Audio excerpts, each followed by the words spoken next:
ഒരു ഗർഭിണിയായിട്ട് നിന്നെ ഇവിടെ ഈ വീട്ടിൽ എന്തൊക്കെ ചെയ്തു നീ പറഞ്ഞു?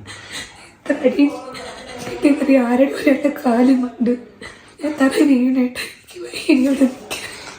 അച്ഛനും ഇളയ മോനും തന്ന സമ്മാനോ രണ്ടുപേരോട് പിടിച്ചു വെച്ച് അടിച്ചത് ആണ്. രണ്ടുപേരോട് പിടിച്ചു വെച്ച് അടിച്ചതാ. മാലയും പൊട്ടി ഇവിടുന്ന് ഇറങ്ങിപ്പോകാൻ പറഞ്ഞില്ലേ? മുരുകനുണ്ടാക്കിയിട്ടതല്ല. നാടുമില്ലേ, നാടും മാനം ഉണ്ടെങ്കിൽ ഇറങ്ങിപ്പോ.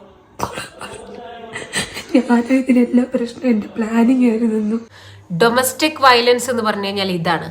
വളരെ മനോഹരമായിട്ട് ഡ്രാമ കളിച്ചിരുന്ന ഒരു ഫാമിലിയുടെ മുഖംമൂടി അങ്ങോട്ട് ചീന്തിപ്പോയി കഴിഞ്ഞ കുറച്ച് ദിവസങ്ങൾക്കുള്ളിൽ. എന്തോരം മനോഹരമായിട്ടുള്ള ഒരു നാടകമായിരുന്നത്. അതിൻ്റെ മുഖംമൂടി ചീന്തിയ അവസാന ഘട്ടത്തിലാണ് നമ്മളുള്ളത്. ഇവിടെ മൃദുല കരയാണ്, അതായത് അവിടുത്തെ മരുമകൾ കരയാണ്. എന്നെ ചവിട്ടി, ഗർഭിണിയായിട്ട് പോലും എന്നെ പരിഗണിച്ചില്ല എന്ന് പറഞ്ഞു. ഇതാണ് റിയൽ ലൈഫ്. റിയൽ ലൈഫും റിയൽ ലൈഫും തമ്മിലുള്ള വ്യത്യാസം.